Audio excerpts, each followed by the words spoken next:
Selamat datang kembali ke channel saya, channel tentang pembelajaran bahasa dan ilmu bahasa atau linguistik.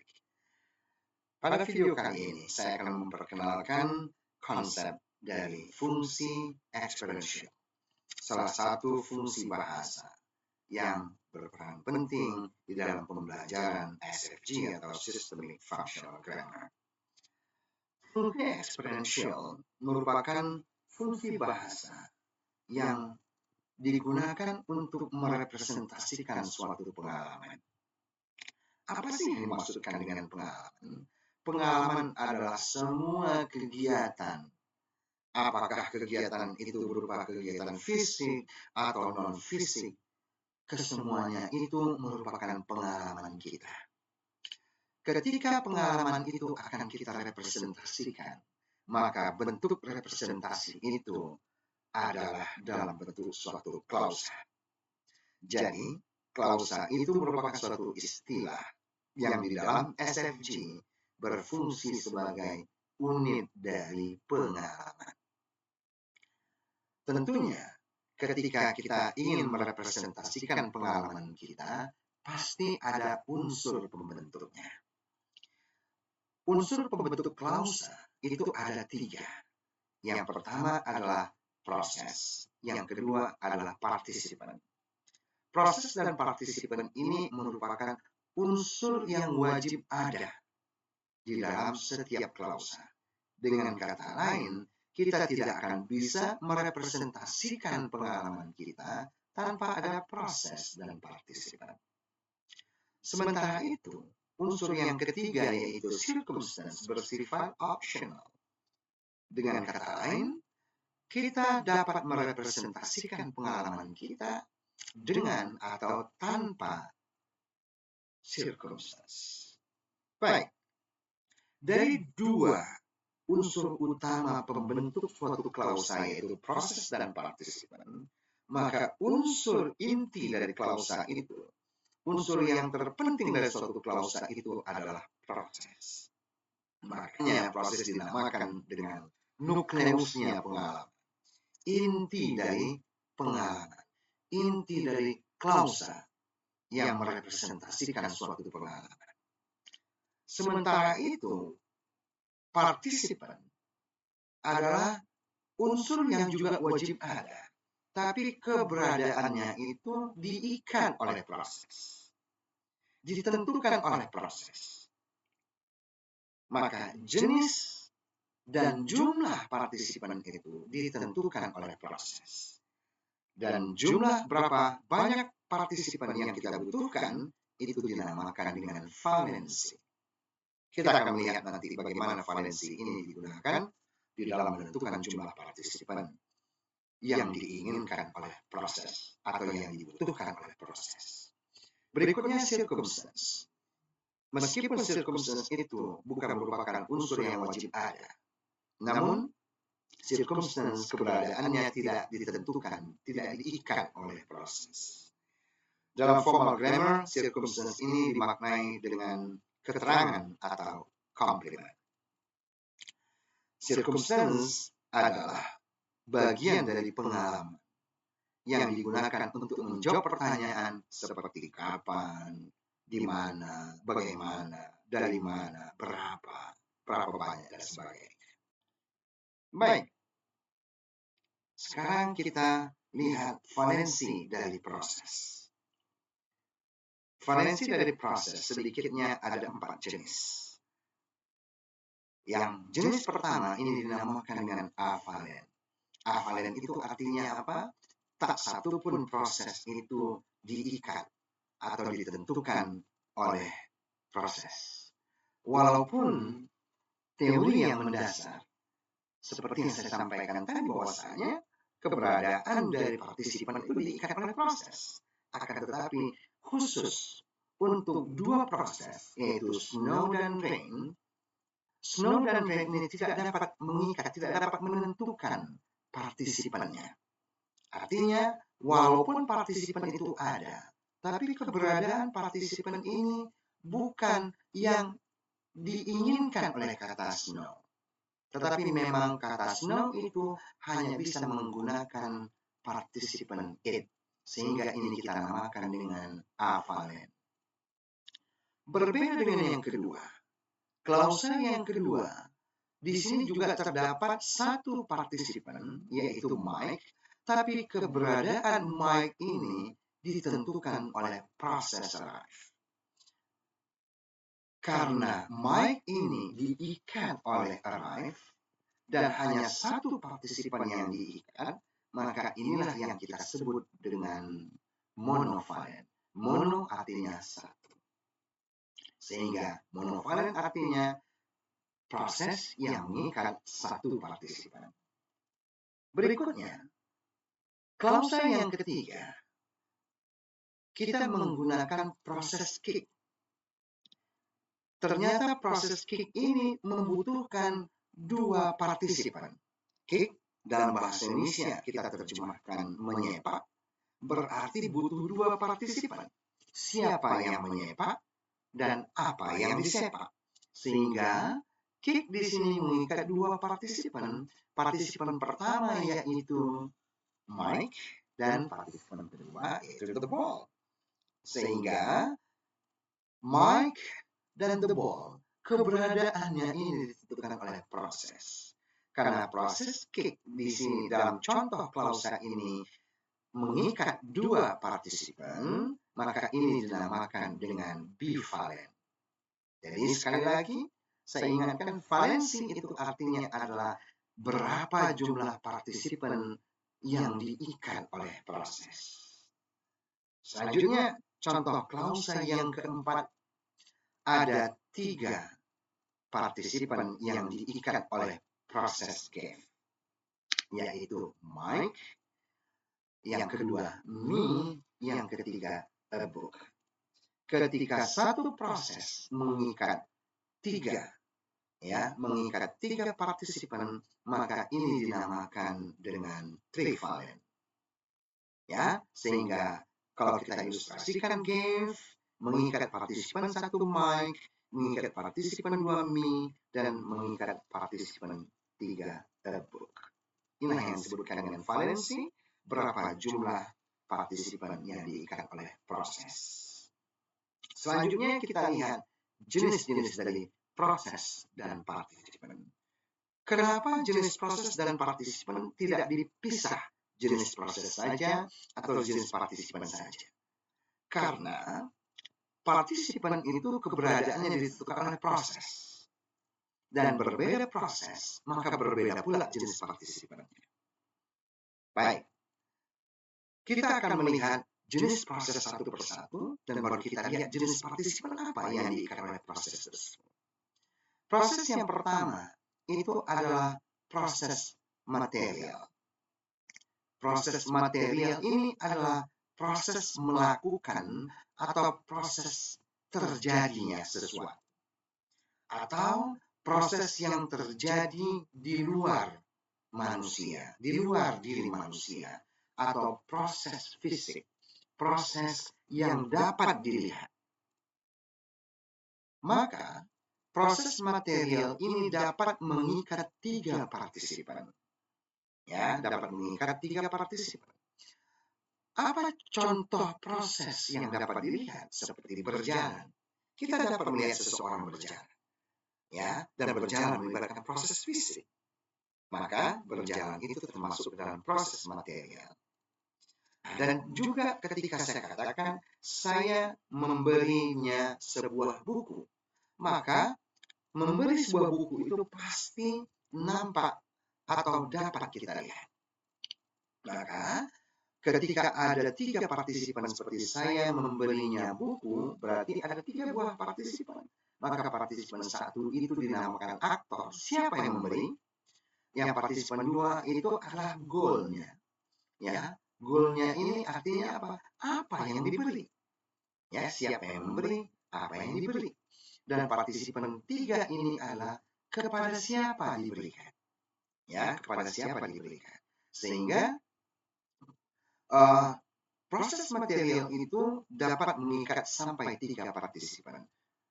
Akan tetapi tidak semua proses material itu dapat mengikat tiga partisipan. Sebagian proses material itu hanya bisa mengikat satu partisipan, ada yang hanya dua partisipan. Jadi tidak selamanya itu bisa mengikat sampai 3 partisipan. Inilah yang membedakan antara SFG dengan formal grammar.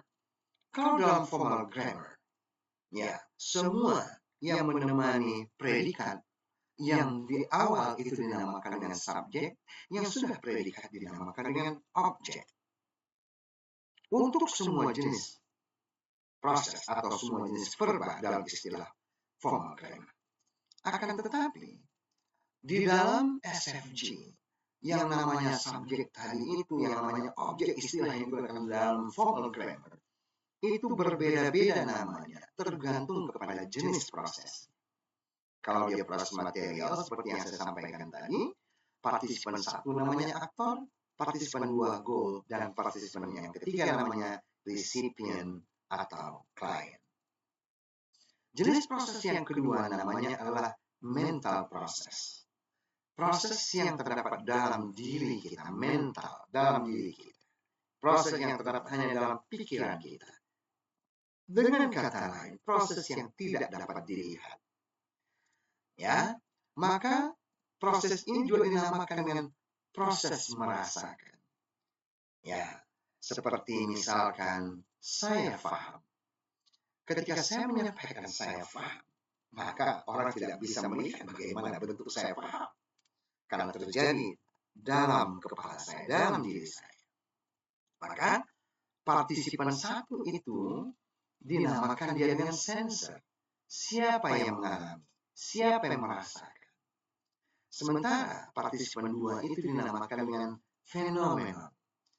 Apa yang dirasakan? Misalkan, saya menyukai film itu. Maka saya itu adalah sensor. Saya yang merasakan rasa suka itu. Dan apa yang saya sukai? Film itu. Maka film itu dinamakan dengan fenomena. Ya, sehingga mental proses atau proses mental ini partisipan yang diikatnya bernama sensor partisipan 1 dan partisipan 2 namanya adalah fenomena. Jenis proses berikutnya sudah dinamakan dengan proses relasional. Proses relasional ini proses memiliki atau proses seperti atau menjadi apa. Ya, maka proses ini dibagi menjadi 3, yaitu proses mengidentifikasi, proses memberikan atribut, dan proses mempunyai. Dan masing-masing jenis proses ini juga menggunakan jenis partisipan yang berbeda-beda pula. Kalau prosesnya namanya identifying, maka partisipan 1 ini dinamakan dia dengan token, dan partisipan 2 namanya adalah value, dan partisipan 3 namanya adalah beneficiary. Proses attributing ini partisipan 1-nya namanya karir, partisipan kedua namanya atribut, dan partisipan 3 namanya adalah beneficiary, juga sama dengan proses identifying. Sementara proses possessing atau kepunyaan, maka partisipan 1 namanya adalah possessor, yang memiliki. Ya, sementara partisipan 2 adalah possess, apa yang dimiliki. Jadi ketika saya memiliki sebuah rumah, maka saya itu adalah yang mempunyai rumah tadi, itu adalah possessor. Dan apa yang saya punyai tadi, rumah, itulah possessnya, apa yang saya punyai. Itu dinamakan dengan possessing. Jadi ini dinamakan dengan proses relasional. Berikutnya ada proses verbal. Proses verbal ini tentunya adalah proses yang berhubungan dengan kata-kata. Maka itu proses mengatakan sesuatu, menyampaikan sesuatu, memberi informasi, ini dinamakan dengan proses verbal. Dan jelas, ketika saya berkata, maka saya adalah yang berkata. Itu namanya sayer. Ya, itu namanya sayer. Dan apa yang saya katakan, itu namanya adalah verbiage. Dan kepada siapa saya berbicara, itu namanya receiver. Jadi, Proses verbal dapat mengikat tiga partisipan. Ya, dapat mengikat tiga partisipan. Ya, yaitu siapa yang berkata senior partisipan satu, apa yang dikatakan itu adalah verbi, dan kepada siapa saya berkata atau berbicara itu namanya receiver. Berikutnya, proses behavioral. Behavioral berarti berhubungan dengan tingkah laku kita, berhubungan dengan faktor fisiologi. Ya, berhubungan dengan faktor fisiologi. Maka behavioral process ini hanya mengikat satu partisipan saja atau hanya punya partisipan satu saja, yaitu siapa yang bertingkah, siapa yang menunjukkan kebiasaan seperti itu. Itulah yang dinamakan dengan proses behavioral. Yang terakhir itu dinamakan dengan proses existential, proses yang menyatakan keberadaan sesuatu. Maka kalau proses eksistensial ini hanya memiliki satu buah partisipan, dan partisipan yang dimilikinya atau yang diikatnya itu cuma partisipan dua. Apa yang ada? Itulah namanya existent. Bukan siapa yang mengadakan. Enggak, hanya apa yang ada. Misalkan ada sebuah rumah, berarti yang ada itulah rumah. Berarti itu namanya partisipan dua, itu namanya existent. Itulah jenis dan jenis proses dan jenis partisipan yang ada, atau jenis partisipan yang diikat oleh proses tersebut. Baik, kita cobakan di dalam menganalisis ya klausa-klausa. Yang pertama kita lihat the man bought an apple. Maka untuk menganalisis klausa ini, yang perlu kita tentukan pertama adalah apa jenis prosesnya. Maka kata bought itu membeli, maka prosesnya adalah proses material, sehingga siapa yang membeli itu dinamakan dengan aktornya. Berarti the man ini aktornya, dan goalnya di sini tentu dalam konteks membeli apa yang dibeli. Maka an apple inilah sebagai goalnya, atau apa yang dibeli oleh si the man, yaitu apple. Berikutnya, the man gave me an apple. Maka kata gave itu, kata memberi, itu adalah proses yang dapat dilihat. Maka namanya juga adalah proses material. Maka sekarang pertanyaannya adalah siapa yang memberi? Itu yang diikat pertama oleh gave, yaitu the man. Maka inilah aktornya. Sementara apa yang diberikan? An apple. Jadi jangan salah ya, bukan ini goalnya, tapi goal itu apa yang diberi, yaitu an apple. Maka inilah dia goalnya. Sementara kepada siapa diberi apple itu, inilah dia kliennya, yaitu me di sini sebagai klien. Oke, berikutnya contoh klausa the man likes an apple. Saya sengaja menggunakan partisipan yang sama, sehingga dapat langsung kita lihat perbedaannya. Ya, baik, likes ini merupakan proses mental.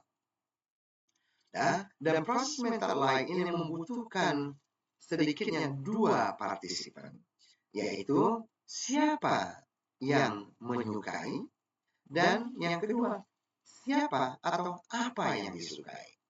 Dalam konteks ini, yang menyukai yaitu the man, berarti dia adalah sensornya, ia merasakan rasa suka tersebut.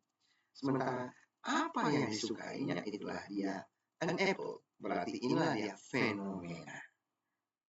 Baik, dan berikutnya itu contoh klausa yang menggunakan proses relasional.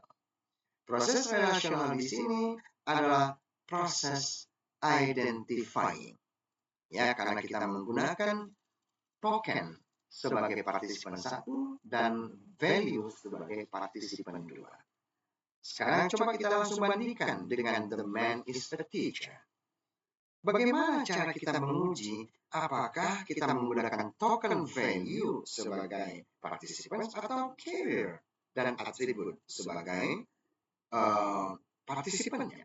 maka kita dapat menguji dengan cara memindah tempatkan proses tersebut. Misalkan, the man is the teacher.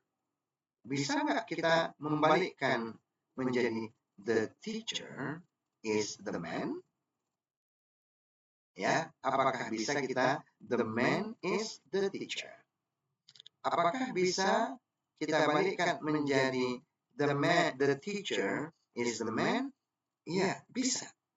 Dari mana kita mengidentifikasinya? Dari penggunaan definite artikel tertentu the. Sehingga ketika dia bisa dibalik-balikkan, ini dinamakan dengan identifying. Ya, kita mengidentifikasinya. Berarti the man is the teacher. The man-nya adalah tokennya. The teacher adalah value. Sementara yang kedua, the man is a teacher. Ketika kita balikkan a teacher is the man, ya, artinya apa? A teacher, apakah is the man? Apakah teacher itu hanya laki-laki itu saja? Tentu kan tidak. A teacher can be any man, bukan hanya man itu saja. Maka posisi a teacher di sini itu merupakan atribut dari si man. Bukan kita hanya menyatakan oh dia seorang guru, tidak. Tetapi jabatannya itu adalah seorang guru. Itulah perbedaannya antara identifying dengan proses attributing. Oke, baik. Selanjutnya kita lihat contoh the man has an apple. Maka kita menentukan jenis prosesnya adalah relational dan yang lebih khususnya relational dalam bentuk possessing, kepemilikan. Proses kepemilikan, maka yang pertama itu possessor adalah siapa yang memiliki, dan yang partisipan yang kedua itu adalah apa yang dimiliki. Dan bisa kita melihat contoh-contoh yang lain dari klausa. Contoh yang terakhir misalkan, inilah dia yang kita namakan dengan proses existential. Kita hanya punya satu partisipan, dan partisipan itu adalah partisipan dua.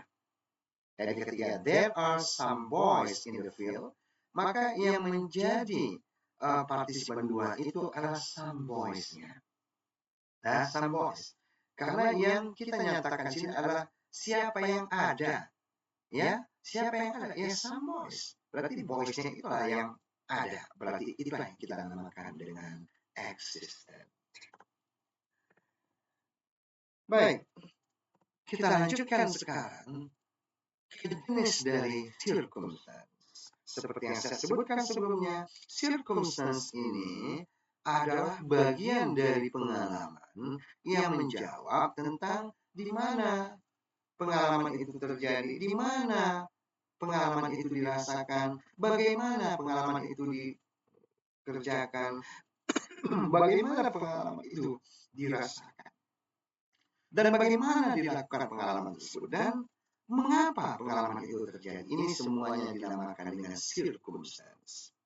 Maka ada beberapa jenis dari circumstance. Yang pertama itu namanya circumstance extent.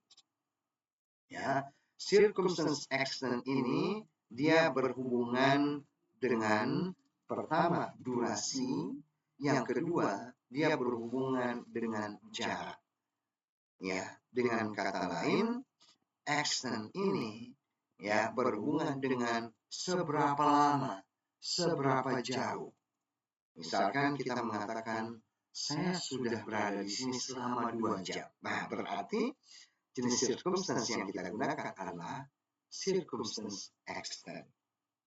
Sementara itu, circumstance location atau bolehlah kita namakan dengan circumstance lokasi itu berhubungan dengan tempat dan waktu.